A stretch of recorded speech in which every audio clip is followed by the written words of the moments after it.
Lot's wife is turned into a pillar of salt for disobeying God. The Lord, He is God.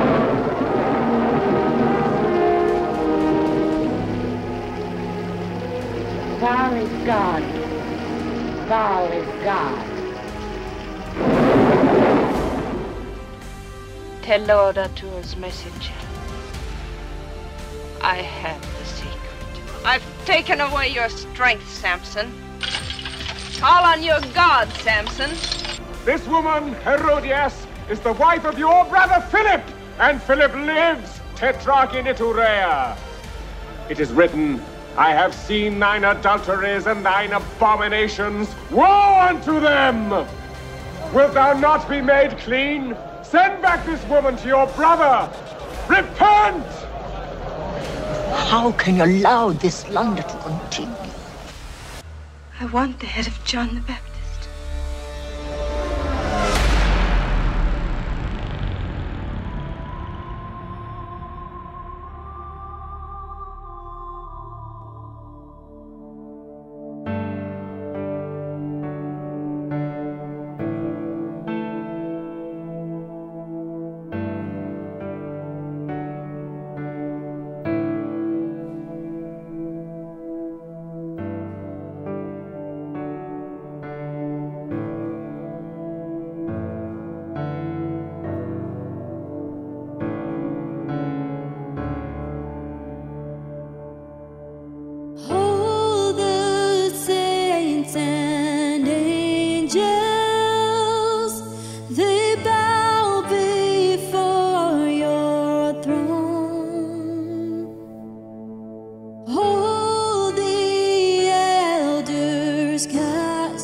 Their crowns before the Lamb of God and sing, you're worthy of it all.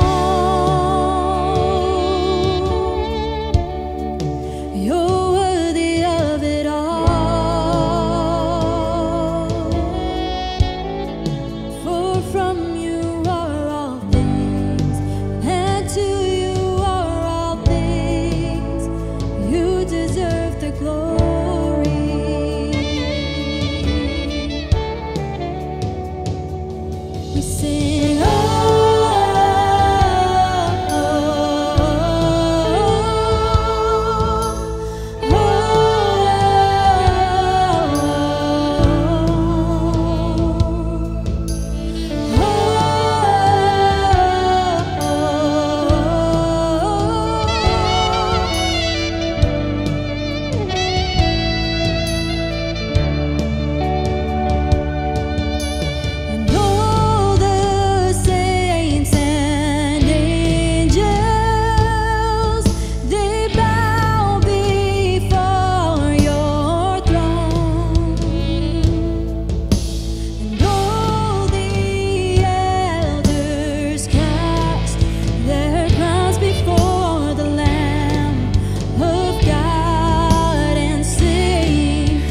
Selamat pagi Bapak Ibu yang dikasihi Tuhan Yesus Kristus. Puji nama Tuhan, kita boleh kembali bersama-sama ibadah secara online. Dan hari ini kita akan mendengarkan bagian firman Tuhan di bawah satu tema besar, yaitu wanita penghancur dalam Alkitab. Dan hari ini khususnya kita akan belajar mengenai Delila. Namun sebelumnya mari kita bersatu di dalam doa. Tuhan Yesus yang baik, kami sungguh bersyukur ya Tuhan untuk kesempatan lagi hari ini. Kami boleh beribadah, kami boleh datang kepada Tuhan. Dan kiranya pujian yang kami naikkan itu berkenan di hadapan Tuhan. Dan mari bimbing kami lagi ya Tuhan melalui firman-Mu, agar kehidupan kami ini berjalan sesuai dengan kehendak Tuhan dan terus dipimpin oleh terang kebenaran firman-Mu. Kami siap, mari berfirmanlah. Di dalam nama Tuhan Yesus Kristus kami berdoa. Amin. Mari sama-sama kita buka Alkitab kita dari Hakim-Hakim 16. Dan saya akan bacakan beberapa ayat bagi kita semua. Simson dan Delila, ayat yang keempat. Sesudah itu Simson jatuh cinta kepada seorang perempuan dari lembah Sorek yang namanya Delila. Lalu datanglah raja-raja kota Filistin kepada perempuan itu sambil berkata, cobalah bujuk dia untuk mengetahui karena apakah kekuatannya demikian besar.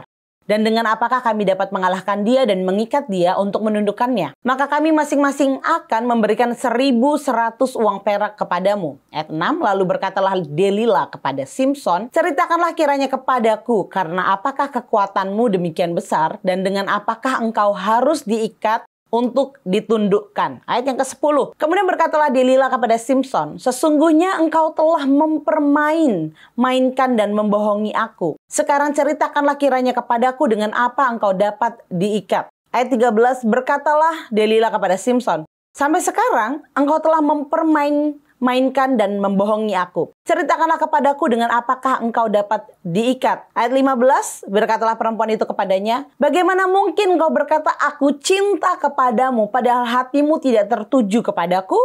Sekarang telah 3 kali engkau mainkan aku dan tidak mau menceritakan kepadaku. Karena apakah kekuatanmu demikian besar? Ayat 16.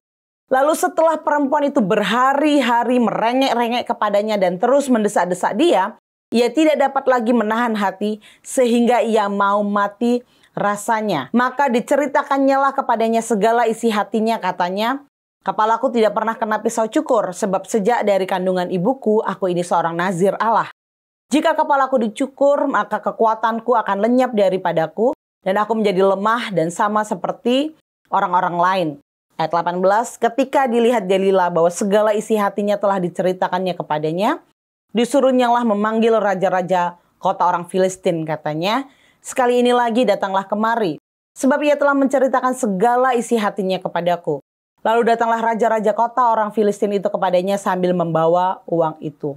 Ayat 19, sesudah itu dibujuknya Simson tidur di pangkuannya, lalu dipanggilnya seorang dan disuruhnya mencukur 7 rambut jalinnya, sehingga mulailah Simson ditundukkan oleh perempuan itu sebab kekuatannya telah lenyap daripadanya. Bapak Ibu, sebelum kita membahas Simson dan Delila, saya mau buka dengan sebuah kisah. Ada seorang pelajar kelas 2 sekolah menengah atas, dia bercerita tentang guru matematikanya. Pelajar ini merasa terasing dan hatinya terluka. Dia terus mencari-cari apakah ada alasan baginya untuk terus hidup. Sebab dia berkata, saya lebih memilih mati daripada hidup. Dia tidak punya alasan lagi rasanya untuk hidup. Untuk apa saya ini hidup? Hatinya sudah terluka Bapak Ibu. Hingga suatu waktu dia ketemu guru matematikanya dan dia berkata kepada guru matematikanya, bersediakah Anda menuliskan sesuatu di buku tahunan saya? Dan guru matematikanya ini menulis demikian. Perhatikanlah bunga bakung di ladang yang tumbuh tanpa bekerja dan tanpa memintal. Salomo dalam segala kemegahannya pun tidak berpakaian seindah salah satu dari bunga itu. Jika Allah memelihara rumput di padang, bukankah ia akan lebih memeliharamu, Megan, nama pelajar ini? Selama ini engkau menjadi sumber sukacitaku. Terima kasih untuk semua bantuanmu di kelas matematika. Dan kiranya engkau meraih cita-citamu dengan sukacita. Bapak Ibu, melalui tulisan ini, di mana guru matematikanya ini tidak mengetahui bagaimana kondisi Megan yang sebenarnya, tapi dia menuliskan ayat ini. Dan setelah dia membaca ayat ini, dia bertanya-tanya, Allah yang seperti apakah yang disembah oleh guru matematikanya ini? Dia ingin tahu benih yang sudah ditanamkan, ditaburkan oleh guru matematikanya ini ketika si Meghan masuk ke bangku kuliah, benih yang sudah ditanam ini terus disirami sehingga pada saat di bangku kuliah dia benar-benar mengenal siapa Allah yang disembah oleh guru matematikanya itu. Sehingga satu waktu ketika guru matematikanya ini pensiun, Meghan maju ke depan dan berkata bagaimana tulisan yang telah dituliskan oleh guru matematikanya ini begitu berkesan di hatinya, dan itulah titik awal di mana dia ingin mengenal siapa Tuhan Yesus sampai akhirnya dia hidup menerima Tuhan Yesus dan hidup melayani Tuhan Yesus. Bapak Ibu, setiap kita melalui cerita ini mengajarkan bahwa setiap kita itu sadar atau tidak sadar, sengaja atau tidak sengaja, kita memiliki kemampuan untuk memberikan pengaruh kepada orang lain. Kita memiliki kemampuan untuk memberikan pengaruh di lingkungan di mana kita berada. Kadang-kadang kita tidak sadar Bapak Ibu, ketika Mr. Oatley, guru matematika ini menuliskan ayat ini, dia tidak mengetahui isi hati dari pelajarnya. Tetapi ketika dia menuliskan ini, ternyata ini berdampak besar kepada Meghan, dan itu membawa dia ingin mengenal siapa Tuhan Yesus itu. Nah, pertanyaannya adalah bagaimana kita mempergunakan pengaruh yang kita miliki itu kepada orang sekitar kita. Apakah kita mau membangun orang-orang di sekitar kita, ataukah kita justru mau merusak, menjadi perusak ya, untuk orang-orang di sekitar kita. Seperti Delila. Delila adalah salah satu wanita di dalam Alkitab. Dikatakan wanita penghancur dalam Alkitab. Delila punya kemampuan untuk memberikan pengaruh, tetapi dia memilih pengaruhnya itu dia gunakan untuk menghancurkan. Siapa? Dia menghancurkan kehidupan Simson. Bapak Ibu, sebelum kita bahas Delila, mari kita lihat lebih dahulu siapa Simson. Simson ini adalah seorang hakim Israel. Dia dikaruniai kekuatan super. Kalau ibaratnya di film-film itu dia seperti superhero. Dia punya kekuatan yang super. Kadang-kadang ketika saya nonton gitu ya, kok bisa ya ada satu orang dia tuh bisa mengalahkan 20 orang sendirian. Dia bisa mengalahkan 100 orang sendirian. Kayaknya mustahil. Tapi ketika baca kisah Simson, ternyata Simson ini seperti superhero. Dia itu punya kekuatan yang luar biasa. Dikatakan Simson ini pernah mengalahkan 1000 orang Filistin hanya dengan menggunakan tulang rahang keledai di Hakim-Hakim 15. Dan dengan kuasa roh Tuhan, dia mencabik-cabik seekor singa. Dan dia merobohkan pintu gerbang kota Gaza dan membawanya ke atas bukit. Tidak hanya itu saja Bapak Ibu, semua tindakan perkasa Simson ini dilakukan untuk melawan orang Filistin. Kalau lihat, wow, kekuatan Simson itu luar biasa. Dia luar biasa kuatnya Bapak Ibu.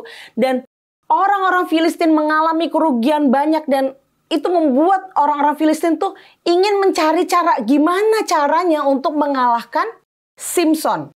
Simson terlalu kuat bagi mereka dan mereka selalu gagal untuk mengalahkan Simson. Namun menjelang akhir hidupnya dicatat bahwa Simson berubah menjadi lemah. Dia ditangkap oleh orang Filistin dan dibawa ke Gaza. Matanya dicungkil, ia dibelenggu dengan 2 rantai tembaga. Simson yang awalnya adalah hakim, sekarang menjadi penggiling. Simson yang sebelumnya berkuasa, sekarang dia malah melawak di depan banyak orang. Sang penakluk sudah berubah menjadi takluk Bapak Ibu. Yang tadinya medali kemenangan berada di tangan Israel, sekarang beralih ke Filistin. Ironis Bapak Ibu, bukan karena di orang-orang Filistin itu muncul seorang yang gagah perkasa seperti Goliat gitu ya. Muncul orang yang kuat, yang hebat gitu. Bukan. Tetapi Simson ditaklukkan, Simson dikalahkan. Menarik oleh seorang perempuan bernama Delila. Orang yang kuat tidak selalu harus dikalahkan dengan yang lebih kuat ya Bapak Ibu. Kelihatan yang kuat. Tapi justru kelihatan yang lemah lembut. Justru itu dapat mengalahkan Simson yang kuatnya begitu luar biasa. Karena itu siapa? Siapakah Delila ini? Alkitab mencatat Delila adalah perempuan Filistin yang dicatat dalam Perjanjian Lama dalam Alkitab dan namanya disebut 6 kali. Dan pertama kali muncul dalam Hakim-Hakim 16 ayat 4. Arti nama Delila itu adalah bermanja-manja. Dan memang Alkitab tidak memberikan banyak pengetahuan tentang orang tua atau latar belakang dari Delila. Kecuali dikatakan bahwa dia berasal dari lembah Sorek dan dia berasal dari bangsa penyembah berhala. Jelas dia bukan bangsa yang menyembah Allah, tapi dia menyembah berhala ya. Dan orang-orang Filistin melihat bahwa Simson ini jatuh cinta kepada Delila dan kesempatan ini dipergunakan oleh orang-orang Filistin untuk datang kepada Delila. Raja-raja Filistin datang menawarkan uang dalam jumlah yang besar kepada Delila. Karena meminta Delila untuk membantu mereka mencari tahu apa rahasia kekuatan Samson. Dan Delila pun setuju akan kesepakatan tersebut. Beberapa pelajaran penting dari Delila. Yang pertama yaitu bujuk rayu, manipulasi, dan juga pengkhianatan yang dilakukan oleh Delila. Saya akan bacakan ayat yang kelima. Lalu datanglah raja-raja kota orang Filistin kepada perempuan itu sambil berkata, cobalah bujuk dia untuk mengetahui karena apakah kekuatannya demikian besar dan dengan apakah kami dapat mengalahkan dia dan mengikat dia untuk menundukkannya. Maka kami masing-masing akan memberikan 1.100 uang perak kepadamu. Bapak Ibu, Delila adalah seorang perempuan yang dicintai oleh Samson, kita tahu itu. Tapi Delila memanfaatkan cinta ini untuk meraih kepentingan pribadi. Ketika Delila bertanya kepada Samson, ketika Delila datang kepada Samson dan berkata, katanya kamu cinta kepadaku, tapi kamu berbohong, kamu mempermain-mainkan aku. Ketika dia berkata itu, dia sedang membujuk Samson untuk memberitahukan apa yang menjadi rahasia Samson. Bukan untuk kepentingan Samson atau bukan untuk aku pengen tahu aja nih gitu ya. Enggak, tetapi Delila melakukan ini yaitu untuk kepentingannya pribadi. Bukan karena dia cinta dan ingin melindungi Samson, tapi dia ingin mencapai apa yang menjadi tujuannya, yaitu dia mendapatkan uang seperti yang telah dijanjikan oleh raja-raja Filistin. Delila memanfaatkan rasa cinta Samson kepadanya untuk tujuan pribadi. Memang benar Bapak Ibu, kita melihat bagaimana Samson ini dia jatuh secara tidak langsung disebabkan oleh Delila. Tapi juga hal ini terjadi karena Samson itu menyenangi dan juga tertarik kepada Delila. Begitu halnya juga dengan kita. Kita sering kali jatuh kepada hal-hal yang kita senangi dan menarik bagi kita. Samson itu sudah ditanya Bapak Ibu 3 kali ya. Harusnya yang keempat ini dia tuh kabur, udah tinggal aja pergi. Dia tinggalkan Delila, tapi tidak. Dia tetap di situ. Dengan pertanyaan dari Delila yang merayu. Sampai akhirnya dia memberitahukan rahasianya. Bukannya malah kabur gitu ya, pergi gitu. Tapi dia tetap stay di situ. Bahkan dia membocorkan rahasia kekuatan dia. Bapak Ibu, iblis juga mengetahui apa yang menjadi kelemahan kita. Dia terus datang dan juga terus merayu seperti Delila merayu Samson. Bukannya Samson pergi, Samson malah stay. Bukannya kadang-kadang kita pergi meninggalkan itu, malah kita stay. Nggak apa-apa, berbuat dosa 1 kali ini aja. Saya yakin Tuhan ampuni saya. Seperti Samson, nggak apa-apa, saya kasih tahu rahasia saya. Seperti sebelum-sebelumnya, saya juga pasti selamat. Saya juga pasti bebas gitu ya. Tapi Bapak Ibu ketika memilih untuk stay di situ, yang terjadi apa? Tuhan meninggalkan Samson, Samson kehilangan kekuatannya, dan akhirnya dia dikalahkan oleh orang-orang Filistin. Billy Graham berkata melihat mata Samson dicungkil setelah dia diserahkan kepada orang Filistin itu sebagai hukumannya karena menyerah pada nafsunya untuk Delila. Billy Graham juga melihat ini sebagai contoh konsep bahwa seseorang itu menuai apa yang dia tabur. Dan berbeda dengan Joyce Myers menuliskan bahwa setan itu bekerja melalui Delila. Karena dia sadar bahwa Samson memiliki kelemahan bagi wanita. Meyer melihat hubungan Delila dengan Samson ini sebagai contoh bagaimana iblis mengeksploitasi kelemahan orang. Bapak Ibu, iblis tahu apa yang menjadi kelemahan kita. Dia terus datang, dia terus merayu sampai akhirnya kita menyerah ya. Nah, Bapak Ibu pernah nggak ya kalau di sosial media itu seperti pernah klik satu misalnya lagi cari alat pel misalnya. Nanti muncul di Instagram iklan alat pel. Di Facebook muncul iklan alat pel. Di YouTube muncul iklan alat pel. Di mana-mana sosial media kita muncul semua alat pel. Bapak Ibu, ini ada istilahnya yaitu personalisasi iklan atau target advertising. Nah, iklan ini muncul di berbagai sosial media kita. Itu sesuai dengan postingan yang kita sukai atau informasi lainnya. Kemudian menampilkan iklan yang relevan sesuai dengan riwayat pencarian kita, apa yang kita sukain, dan mungkin menarik bagi kita gitu yang sesuai. Nah, iklan ini terus muncul ya, kesannya seperti menggoda, terus muncul, terus menggoda, sampai akhirnya kita membeli alat pel itu. Membeli apa yang menarik bagi kita. Sama seperti saya juga gitu Bapak Ibu, saya pernah cari satu foundation untuk muka gitu ya. cuma sekali aja, tapi iklan itu muncul terus. Sampai akhirnya saya beli juga ya. Setelah itu kayak, ya ini cuma kelihatan bagus aja di iklan, tapi ternyata nggak sebagus apa yang dimunculkan di iklan. Nah, seringkali kita tuh membiarkan diri kita terus melihat, stay di situ, sampai akhirnya kita kalah dan menyerah. Iblis dengan segala tipu dayanya berusaha terus menipu kita, mengajak kita kompromi, sampai akhirnya kita mengiyakan dan juga kita kalah akan dosa itu. Seperti Simpson, pada akhirnya dia menyerah kepada Delila. Karena apa yang kuat tidak selalu harus ditaklukkan dengan yang kuat juga. Iblis tahu benar kebenaran ini. Karena itu, iblis seringkali tidak membawa kita, menawarkan kita kepada dosa-dosa yang besar. Yang kelihatannya sangat besar. Oh, yang itu nggak mungkin kita. Yang itu saya nggak mau, itu melawan Tuhan. Tapi dosa-dosa yang nampaknya kecil, kita kompromi kecil. Akhirnya kita menyerah, kalah, atau bahkan kita berpikir nggak apa-apa lah, satu kali ini aja. Toh Tuhan maafkan. Bapak Ibu, ketika kita menyerah itu, kita kalah dengan tipu daya dan manipulasi dari iblis. Efesus 6 ayat 11 berkata, kenakanlah seluruh perlengkapan senjata Allah supaya kamu dapat bertahan melawan tipu muslihat iblis. Iblis penuh dengan tipu muslihat. Makanya dikatakan dia adalah bapak dari segala dusta, Bapak Ibu ya. Dia menawarkan demi menawarkan agar kita juga kalah seperti Simpson tergoda. Nah, Delila pura-pura berlaku sangat manis ketika dia sedang merancang kejahatan luar biasa. Supaya dia dapat membuat Simpson tertidur. Dia menina akibat yang mematikan dari rasa aman. Iblis menghancurkan manusia dengan menina bobokkan mereka. Seperti Delila, Bapak Ibu, di ayat 19 dikatakan, sesudah itu dibujuknya Simpson tidur di pangkuannya. Lalu dipanggillah seorang untuk disuruhnya mencukur ketujuh rambut jalinnya. Sehingga mulailah Simpson ditundukkan oleh perempuan itu. Sebab kekuatannya telah lenyap daripadanya. Seringkali Bapak Ibu, iblis menghancurkan manusia dengan menina bobokkan mereka. Ketika kita merasa semuanya aman, semuanya nyaman, seperti dinina bobokkan, seperti kita tertidur, disitulah saat paling bahaya. Kita diserang oleh iblis dan akhirnya kita kalah dan kita jatuh. Karena itu berhati-hatilah Bapak Ibu, firman Tuhan berkata, kenakan seluruh perlengkapan senjata Allah supaya kita dapat melawan setiap tipu muslihat iblis.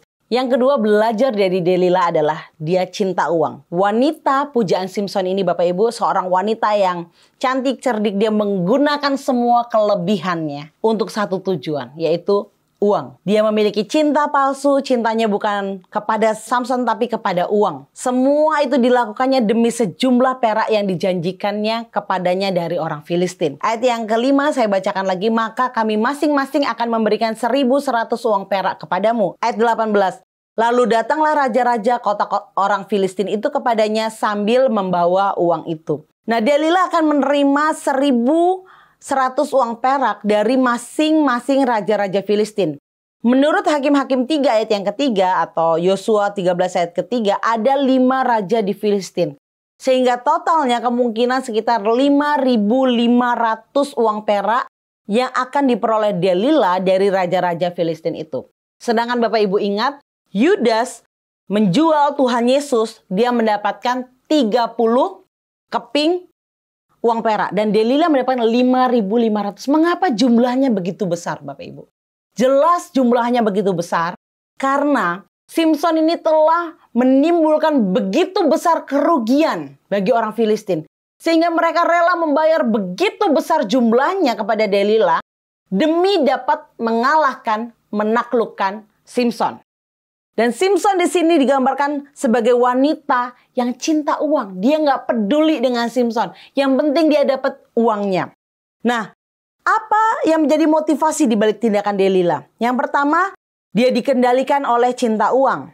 Dia lebih mementingkan kekayaan daripada kesetiaan dan kasih. Ia tidak menghargai panggilan ilahi Simpson. Ia tidak peduli bahwa Simpson adalah nazir atau hakim atau penyelamat pilihan Allah. Yang ketiga, ia adalah agen dari agenda musuh. Orang Filistin menggunakannya sebagai alat untuk menghancurkan Simpson. Yang keempat, ia tidak memiliki kasih sejati atau dia tidak memiliki komitmen. Tindakannya membuktikan bahwa ia tidak pernah benar-benar peduli pada Simpson dan perasaan Simpson. Nah, Contoh dalam Alkitab yang sama adalah Bileam. Bileam juga mengorbankan panggilannya demi keuntungan materi. Bisa dilihat dalam Bilangan 22 ayat ke-7. Yudas juga sama. Dia menjual Yesus demi uang, Bapak Ibu. Jika seseorang begitu mencintai uang, ia akan rela melakukan apa saja untuk mendapatkan apa yang dia inginkan. Dalam hal ini, Delila mencintai uang sehingga ia rela mengkhianati Simson, laki-laki yang begitu mencintainya. Ada pepatah yang mengatakan bahwa uang itu bukan segala-galanya, tetapi segala-galanya butuh uang ya. Masalah keuangan itu bukanlah dari uangnya. Uang itu benda aja Bapak Ibu. Tetapi hati seseorang. Ketika hati itu begitu mencintai uang, begitu menginginkan uang, orang rela melakukan berbagai-bagai hal. Bahkan melakukan kejahatan, pengkhianatan demi mendapatkan uang. Mari kita lihat beberapa masalah atau dosa yang timbul dari cinta akan uang. Yang pertama yaitu U, A, N, dan G Bapak Ibu ya. U yang pertama yaitu unfaithful. Nah, dalam dunia nyata kita sangat mudah mencari orang yang pinter, orang yang pandai, orang yang ahli. Tapi zaman sekarang sangat sulit sekali mencari orang yang setia. Sangat sulit sekali mencari orang yang dapat dipercaya. Apalagi kalau kita mencari orang pintar dan bisa dipercaya, orang yang juga setia ya. Hal ini sudah menjadi barang langka di dunia ini. Kalau bisa itu masuk museum ya, saking langkanya. Karena uang, orang rela mengkhianati cinta kasihnya kepada orang yang dicintainya. Karena uang, orang tidak setia kepada komitmennya. Karena uang, orang meninggalkan tiap-tiap janji yang pernah diucapkan. Yang kedua yaitu A, arogan atau kesombongan. Cinta membuat orang menjadi sombong atau dia tidak peduli akan kehidupan sesama manusia. Orang berlomba-lomba cari uang untuk mengangkat harga dirinya. Sehingga kalau bisa sampai masuk ke dalam jajaran daftar orang-orang terkaya. Orang itu akan sangat bangga ketika dia cerita bahwa dia tinggal di daerah yang elit daripada tinggal di daerah yang kumuh. Dia akan sangat bangga kalau bisa pakai tas yang harganya mahal. Karena tahu ini belinya pakai uang yang jumlahnya besar. Daripada mungkin harga tas yang murah. Orang-orang karena uang membuat orang tuh kepalanya ngangkatnya ke atas gini Bapak Ibu. Sangat sombong. N, needs atau kebutuhan. Semakin banyak kebutuhan yang meningkat dan disertai dengan keinginan-keinginan yang bersifat konsumtif. Ini juga membuat orang tuh memburu uang ya. Karena rasanya ini mau, itu mau, ini butuh. Rasanya butuh, padahal nggak butuh, itu ingin ya. Tapi rasanya karena butuh ini, butuh itu membuat orang tuh kerja mati-matian untuk memburu uang dengan segala cara. Sehingga orang tuh rela melakukan hal-hal yang jahat. Korupsi, mencuri, manipulasi, bahkan nipu temannya sendiri. Untuk mendapatkan apa yang dirasa seperti kebutuhan. Padahal mungkin itu hanya keinginan semata. Yang G yang terakhir adalah gods. Ketuhanan, mendewakan. Maksudnya uang ini sudah menjadi Tuhannya. Uang ini sudah menjadi dewanya. Sehingga mereka merasa bahwa uang inilah yang bisa memberikan kebahagiaan, kepuasan, kebanggaan dalam kehidupan mereka. Uang inilah yang menjadi apa ya? Kalau banyak uang rasanya aman. Banyak uang rasanya puas, rasanya bahagia. Padahal kita tahu Bapak Ibu, uang tidak bisa memberikan semua itu ya. Hanya Tuhan yang dapat memberikan kita semua itu. Apakah dengan kita banyak uang menjamin kita rasanya aman? Belum tentu. Dengan banyaknya uang di rumah kita khawatir. Kalau nanti pencuri datang. Kalau banyak orang makin sering berhutang misalnya begitu. Rasanya puas deh kalau duit saya banyak. Ternyata tidak pernah ada kata puas dengan uang. Dulu mikirnya kalau saya punya uang 10 juta saya akan puas. Ternyata sudah punya 10 juta. Kalau saya punya 50 juta saya rasanya puas. Tidak akan pernah ada rasanya namanya puas. Dan uang sudah menjadi kayak Tuhannya, sesuatu yang mau dikejar terus Bapak Ibu, diburu terus. Nah, inilah dosa-dosa yang timbul karena cinta akan uang. Inilah yang kita kehendaki Bapak Ibu, bahwa bukan cinta uang tetapi cinta Tuhan. Ketika cinta uang, semua kejahatan dilakukan. Karena cinta uang, seperti Delila, dia mengkhianati kepercayaan Simson. Dia tidak peduli dengan statusnya Simson. Dia melakukan berbagai cara untuk mendapatkan uang. Tetapi ketika cinta kita, cinta Tuhan, maka di dalamnya ada kasih. Di dalamnya ada kesetiaan. Di dalamnya ada pengorbanan dan juga komitmen yang dijaga. Becky Tira Basi, dia berkata demikian. Sesuatu yang membuat saya tuh sanggup berdoa 1 jam sehari Wow Bapak Ibu, ini 1 jam sehari Bapak Ibu ya. Yang membuat saya sanggup berdoa 1 jam sehari ialah saya menuliskan doa-doa saya. Ini membuat doa menjadi penghubung dan nyata. Saya sedang berbicara dengan sahabat terbaik, sesuatu yang tidak sulit untuk dilakukan. Ketika kita mencintai Tuhan, kita akan sangat menikmati waktu-waktu bersama dengan Tuhan. Inilah yang menolong kita Bapak Ibu untuk kita hidup mendapatkan kepuasan, kebahagiaan yang sesungguhnya. Bukan seperti Delila mengkhianati, bahkan pengkhianatan Delila ini begitu menghancurkan kehidupan Simson. Kita tahu bahwa Simson ditangkap, Simson matanya dicungkil, dia dipermalukan. Bahkan orang Filistin musuh merayakan kemenangan mereka atas Simson. Semua ini terjadi karena pengkhianatan yang dilakukan oleh Delila. Tetapi ketika kita mencintai Tuhan Bapak Ibu, kita akan dimampukan untuk kita tidak menjadi orang-orang yang berkhianat. Tetapi justru menjadi orang-orang yang menjaga komitmen kita, menjaga perkataan kita, berintegritas. Bahkan ketika dunia menawarkan ini loh yang enak. Enggak, saya enggak mau. Karena itu bukan hal yang saya cintai. Tetapi Tuhanlah yang saya cintai. Nah, poin yang ketiga Bapak Ibu, belajar dari Delila. Yang terakhir yaitu gigih ya.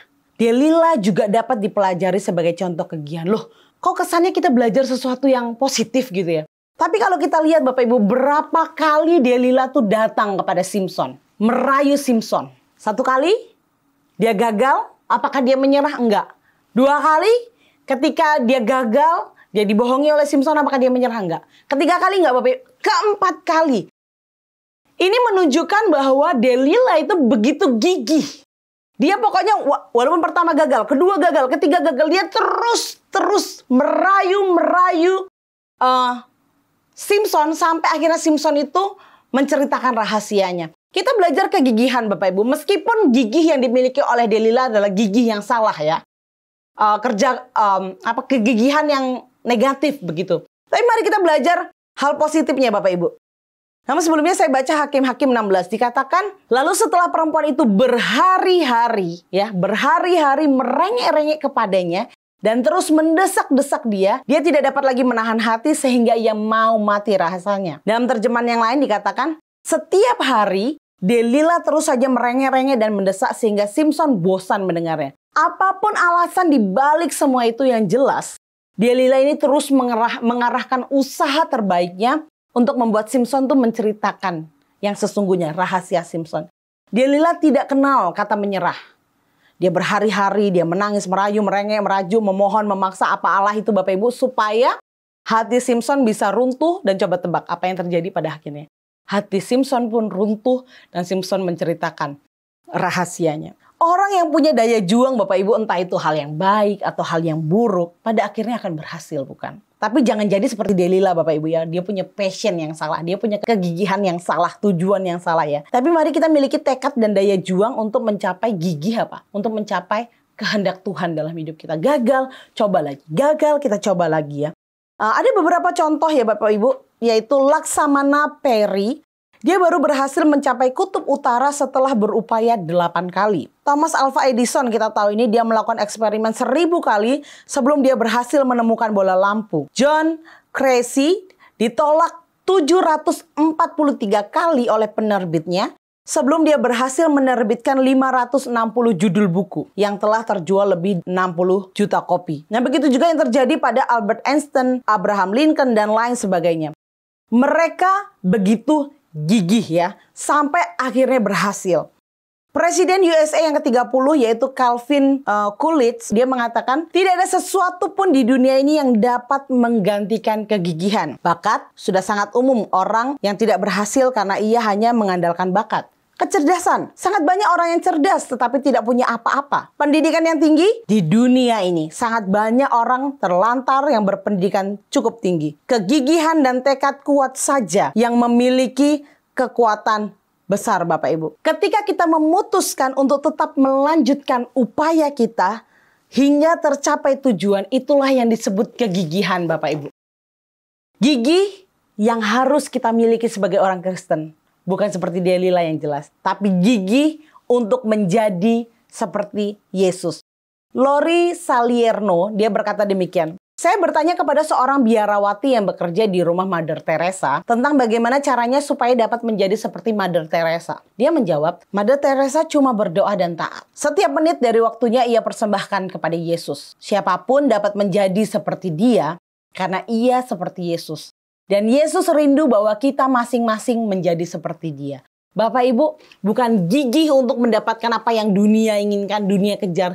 Tapi gigih semakin hari mau jadi semakin seperti Yesus gitu ya. Itulah kerinduan Yesus bagi setiap kita. Tiap hari gagal, coba lagi, gagal, coba lagi, gagal. Sampai pada akhirnya kita menutup mata kita dan kita didapati Tuhan setia dan berkenan di hadapannya. Yang kedua adalah gigih dalam berdoa. Ketika saya baca bagian Delila betapa dia terus datang kepada Simpson, gagal datang lagi Bapak Ibu. Saya juga teringat kepada seorang janda. Ada dalam Lukas 18 ayat 1-8 Bapak Ibu bisa baca. Ini perumpamaan tentang janda yang keras kepala dan hakim yang tidak adil ya. Tapi karena janda ini terus datang kepada hakim ini. Awalnya hakim ini gak peduli, dia gak mau kasih Bapak Ibu. Tapi karena janda ini terus datang ya kepada hakim ini. Sehingga hakim ini dia berkata, aku tidak takut akan Tuhan atau peduli dengan orang-orang. Tetapi wanita ini membuatku gila gitu ya. Aku akan memastikan bahwa dia mendapatkan keadilan. Karena dia melelahkanku dengan permintaannya yang terus-menerus. Ini dalam terjemahan yang lain. Aku akan memastikan bahwa dia mendapat keadilan karena dia melelahkanku dengan permintaannya yang terus-menerus. Bapak Ibu, gigih dalam berdoa. Belum dapat Bapak Ibu seperti janda ini terus datang. Sampai hakim ini berkata, aku akan memastikan bahwa dia mendapatkan apa yang dia minta. Seringkali kita berdoa Bapak Ibu tahan berapa lama Bapak Ibu? Tahan seminggu, 2 minggu, 3 minggu, sebulan, 2 bulan, setahun Bapak Ibu kita minta sesuatu. Kita berdoa untuk si A, Tuhan tolong si A agar dia datang ke gereja. Tuhan tolong si B agar dia mengenal Tuhan. Tuhan tolong saya, berikan saya kemampuan agar saya itu bisa cerita soal Tuhan Yesus. Tapi bertahan berapa lama Bapak Ibu? Sekali cerita soal Tuhan gagal, aduh malu. Udah berhenti. Yang kedua, coba lagi. Aduh, gagal. Berhenti Bapak Ibu. Terus gigih. Gigih menjadi seperti Yesus. Gigih juga dalam berdoa. Tidak pernah lelah untuk berdoa, juga gigih untuk terus coba menceritakan tentang Tuhan Yesus ya.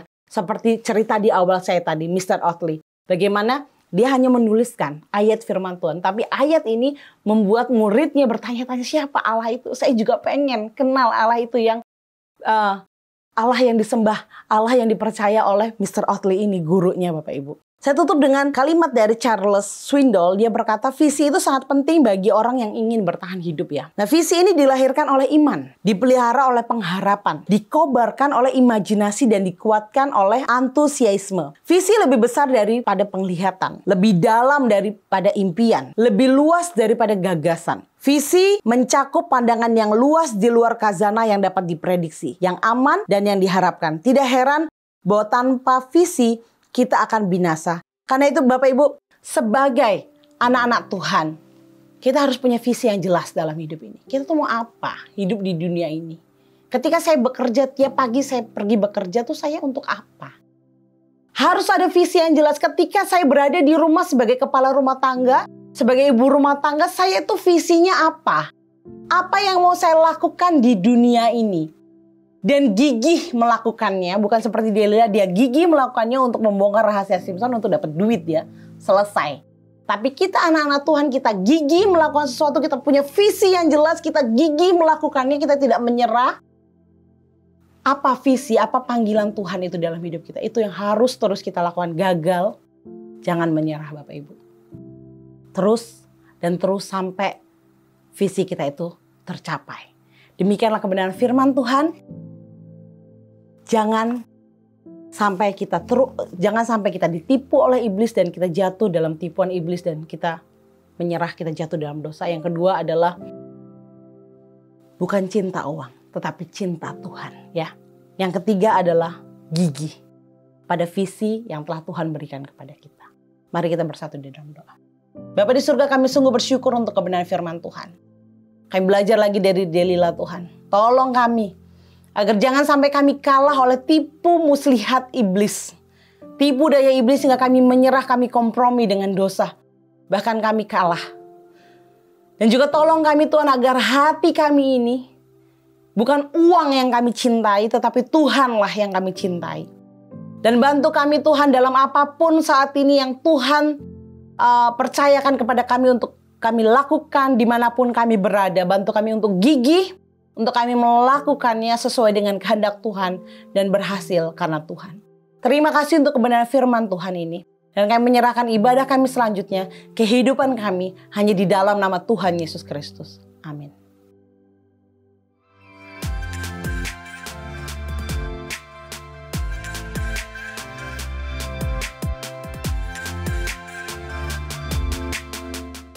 Bapak Ibu, kita akan menutup ibadah kita. Kiranya firman Tuhan yang telah kita dengar boleh menjadi kekuatan dan mengarahkan hidup kita lagi sesuai dengan kehendak Tuhan. Mari kita tutup ibadah kita dan terimalah berkat Tuhan. Tuhan memberkati engkau dan melindungi engkau. Tuhan menyinari engkau dengan wajahnya dan memberi engkau kasih karunia. Tuhan menghadapkan wajahnya kepadamu dan memberi engkau damai sejahtera. Amin.